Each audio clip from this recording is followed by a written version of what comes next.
Gary, my question to you was actually, I know you spent some time in Gibraltar. What did you think of the place? Well, I loved it. It was a good little time in my life. I was sort of in between jobs football-wise, and I had the opportunity to come to Gibraltar on a probationary period for the role as the football development officer, in effect, for Gibraltar. Part of the way football works is it's about contacts and people you know, and Kenneth Asquez was my contact there, who said there might be an opportunity, and we had a look at it. I think I spent a total of 3 or 4 months in Gibraltar, predominantly full-time, and I really enjoyed it. I met some lovely people in Gibraltar. The football in Gibraltar at the time wasn't really in a position that there was the opportunity to develop it the way I think we would all like to have done, but it was the start anyway. And obviously since then, the Gibraltar has gone on and became a member of UEFA, which is fantastic. And I think Gibraltar football is in a much better place now than it was when I first had an introduction to it. Nothing to do with me particularly, but because a lot of people have done an awful lot of good work there. Yeah, without a doubt. Okay, Gary, thank you very much. I'll introduce you to Chris, who's in the bottom right-hand corner for me. He's our resident Spurs fan. And I think he's got a question to ask you, and I might even have some video to go with it. Okay, hello, Chris. How are you? Hi, Gary. How's things? Good? I'm very well indeed. Nice to see you. Nice to have a chat. What do you want to ask me? Going back to your time before you joined Spurs at Brighton. I'd actually been, as a 16-year-old, I was released by Ipswich Town Football Club. I spent 5 years at Ipswich Town from the age of 11, became a schoolboy associate there, was hoping to get an apprenticeship, got released by Bobby Robson, had the opportunity there to go down to Brighton and Hove Albion, who were then, Ipswich were a great side in 78. I went down a league, which was where Brighton were at the end of my first season there. As an apprentice, the first team got promotion, winning the last game of the season away at Newcastle. I was the assistant to the kit man on that trip up to Newcastle. Great experience. Didn't dream that the following season in the top flight, I'd end up making my debut for the club, which I did as a 17-year-old. Mark Lawrenson got injured playing for Brighton.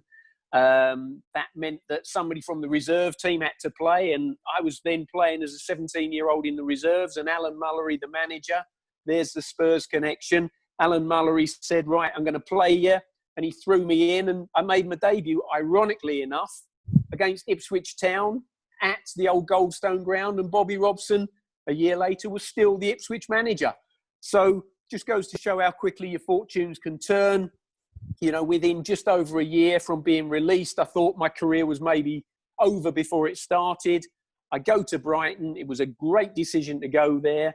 I get some good breaks. I work hard. I develop as a player, and bang, I'm in the first team. So, yes, and then I spent 4 years at Brighton, which culminated in us, those 4 years in the top flight. We got relegated, but we also got to the cup final in 83 against Man United. Off the back of that, I got a great move to Tottenham, which is where you started cheering for me. And I was sold to Tottenham. Michael Robinson was sold to Liverpool. I think they had to get money in for whatever reason. Well, I guess they were short on money. And I went to Spurs, and you're right, it was a great side at the time. I walked in the changing room first day of pre-season. There's Ray Clements, there's Steve Perryman, there's Graham Roberts, there's Chris Hughton, there's Glenn Hoddle, there's Ozzy Ardiles, there's Steve Archibald, there's Garth Crooks, there's Tony Galvin. The club was just littered with excellent players. Yeah, so and to be honest, if Spurs bought you, it's because they saw you in that same vein. They saw you in that type of player as well. Well, I believe so. You played virtually every game that first season, didn't you? Yes, I did. I think, in actual fact, I think I played something like just on or just over 60 games in total, because obviously we had the great run in the UEFA Cup as well. And thinking back, I think there was 22 teams in the top flight back then as well. So you played 42 league games. So I played about 60 games, and I had a difficult time. Funnily enough, I made my Spurs debut that season away at Ipswich, and Bobby Robson was still the manager of Ipswich, I think, at the time as well. And great team at the time, Ipswich. Yeah, they certainly were a great side, that's for sure. Unfortunately, my debut didn't go well. My first few games at Tottenham didn't go too well. My first season didn't go very well, with the exception of we had a great run in the UEFA Cup, which got us to the final. And I'll be honest with you, it got me out of jail a little bit. But I found it difficult because, and I tell people this, if I played a game at Brighton Football Club and I got a 7 out of 10, if I turned that performance in at Tottenham, the reporters would give me 5 out of 10 because the standards and the expectations were that much higher. Plus, so it's quite simple, when you leave a more modest club and go to a big club, which is exactly what I did, and no disrespect meant whatsoever to Brighton and Hove Albion Football Club, suddenly I had to perform at a different level. The expectations were huge, and I found it difficult. But my first season there, I got out of jail by the side, which was I was very much part of course, but the side we got to the final of the UEFA Cup, and it was an amazing time for me. I was playing in the England under-21s as well at the time, and we got to the final of the European under-21 Championship, and we beat Spain in the final across 2 legs. I couldn't play in the second leg of that in England because the night after or the night before in actual fact, was the second leg of the final of the UEFA Cup. So I'm in 2 European Cup finals in the same season, one at international level, one at club level. And having drawn away against Anderlecht in Belgium, 1-1, we're back at White Hart Lane. And we took nothing for granted. We prepared really well. None of the previous rounds had gone to penalties, but we prepared for penalties in case. And across 90 minutes, again at White Hart Lane, it was 1-1. So it's 2-2 on aggregate. Extra time, still 2-2. So crunch. We're into penalties. We're into something that hadn't happened in any previous rounds. It was uncharted territory, to be honest with you. And I knew that if it went to that, then I was taking one as long as I was still on the pitch. And I think you'll agree with me, I was quite sensible. I stuck myself right in the middle at number 3. I know. You say you knew you was going to be taking one of the penalties. When did you all find out who was going to be taking the penalties? Well, and was it all volunteers? Well, there's a little story behind that, because obviously every round of the UEFA Cup back in 83-84 season was home and away, and it had to be decided. And if it went to penalties, it went to penalties. So our first game was against Drogheda from Ireland, and I think we won 13-0 on aggregate. It was a walkover. But we played some great sides as well, and of course against Feyenoord, against Bayern Munich, it could go to penalties. So before the games, Keith Birkinshaw had said, right, who's going to take a penalty if it goes to penalties? And of course, Graham Roberts wanted one, Mark Falco wanted one, Steve Archibald was a penalty taker, a goal scorer, he wanted one. And then it went a little bit quiet at the training ground. And Keith Birkinshaw looked at me and he said, Gary, you strike a good ball, you should take one. So I said, okay, I'll have one. And so it was decided, but of course you have to be on the pitch. And the game against Feyenoord didn't go to penalties. The game against Bayern Munich didn't go to penalties. And, suddenly we're getting to the final and it never goes to penalties, does it? So I'm now volunteering. Robbo wants one, Falco wants one, Archibald wants one, I'll have one, because it never goes to penalties. And it wasn't until we're into extra time, I'm starting to think, my God, if I stay on the pitch and it plays like this, I'm going to have to take a penalty here. Mickey Hazard, I think, was maybe going to be one of the penalty takers. I don't know how Danny Thomas ended up being one of the penalty takers. That was going to be my next question. Funny enough, because we had Ardiles and Hazard were still on the pitch. Can I just say one thing, Gary? Yeah. Yeah, go on. in fairness to Danny Thomas, his penalty was a blinder. It was right in the corner. It was a fantastic save. It wasn't a miss. No, well, you know, there's two sides to it, isn't there? You know, is it a great save or is it a poor penalty? Is it a good penalty? You know, for me, and you know, Danny Thomas is still a great mate of mine, and I was with him back in England.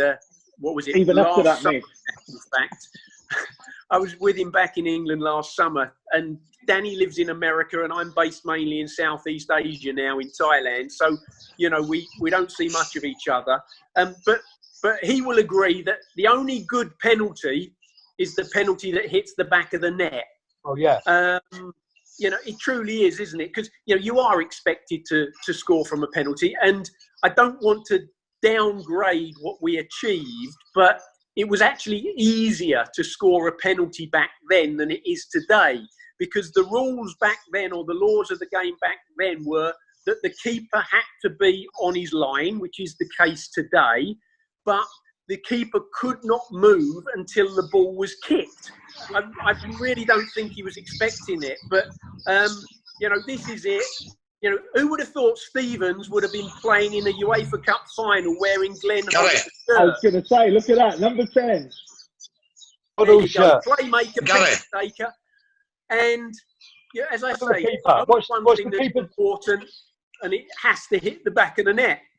You can see there, no, the keeper. I think the keeper was unhappy with the referee for some decision. I don't know why.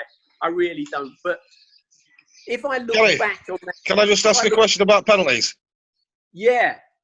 Right. Why is it always a bad miss and not a good save?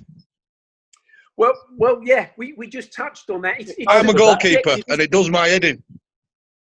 Yeah. It's how you view it, isn't it?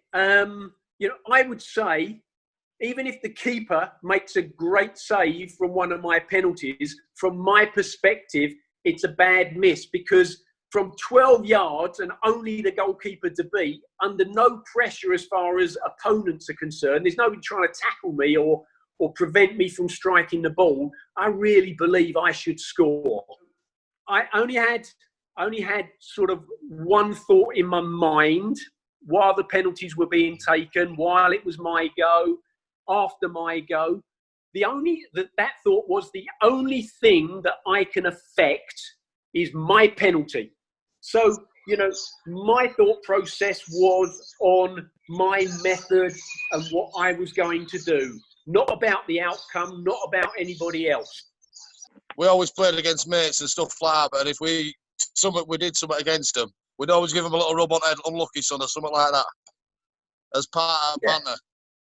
Yeah, no, listen, it's probably one of the things that all ex-footballers miss more than anything, and that is the banter with the lads. You know, I don't know. I think it's a good thing, personally. You know, at times it gets personal, but as long as the banter stays within limits, I think it's all part of it. There are players who've basically built a career off the back of upsetting opponents and getting under their skin. Of course, they've been able to play a bit as well, but I felt that if I got enticed into sort of a verbal match, then it didn't help me perform. So I tried to keep away from it. When you've played and you're up against a top world class winger, and you make that first tackle on him, and you're thinking, and you walk away like, "Get in, I've got him." Yeah, well, yeah, it definitely works that way. You know, if your first little confrontation, your first little duel, if you come out on top of that, you're one up, aren't you, in the battle of the game, you against him, but you're also psychologically one up against him as well. Likewise, and this is the other side of it, if you're playing as a defender, which I mainly did, if the winger or the centre forward steps over the ball and nips past you and leaves you for dead, now you've got a really tough situation to deal with, because you know you've got to try and bury that one and forget that one and start off on a 0-0 basis with him the next time he gets the ball. And And I think, again, if you're trying to level that score with an opponent, you know, he beat me that time, I can't let him beat me again. I think once you're starting to think of that, you're on a loser as well. You know, it's just, you just have to deal with the moment. What happened, and now you've got to deal with the next situation.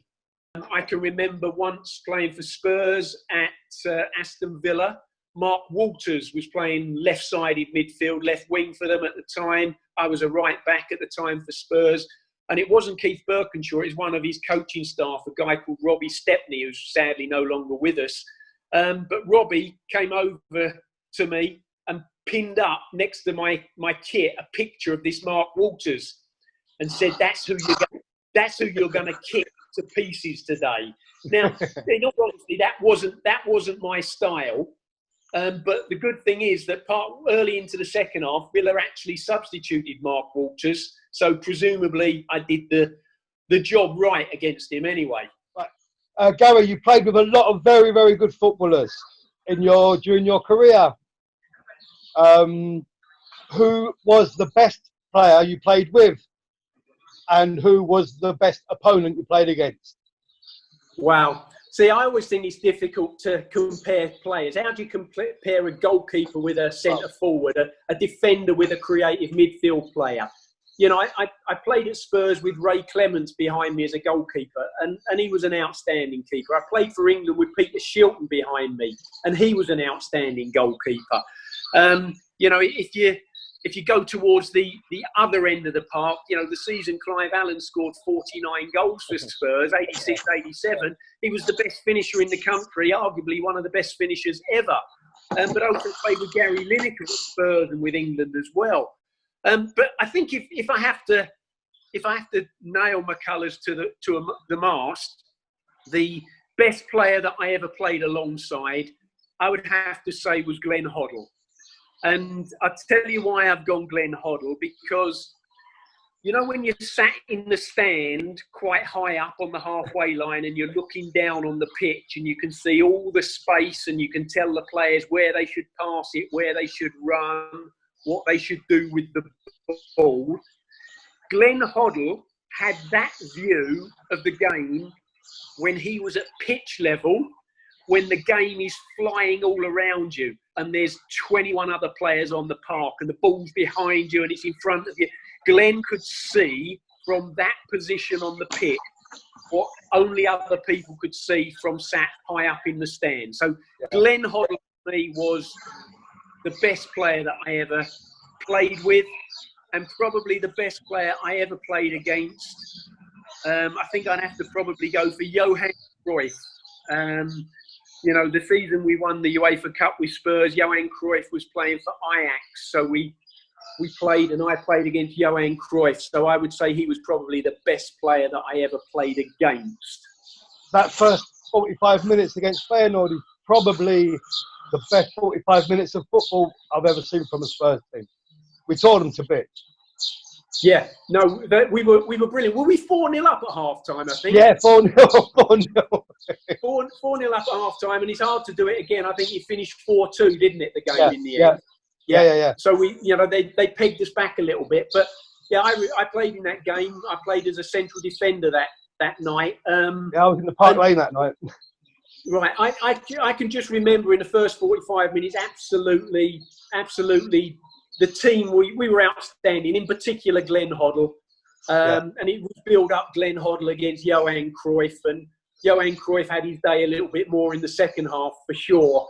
But Glenn was superb that night. And, you know, sometimes it really does come together. And I think if I had to pick out 45 minutes, Chris, that was, you know, the best 45 minutes of football I ever played in, as in the game, it was probably that 45 minutes against Feyenoord at White Hart Lane, yeah. No, because on that interview, you did an absolute stormer of an impression of Ozzy Ardiles. Really? What, Indica for Tottenham? I was sat watching that, I did have a little chuckle.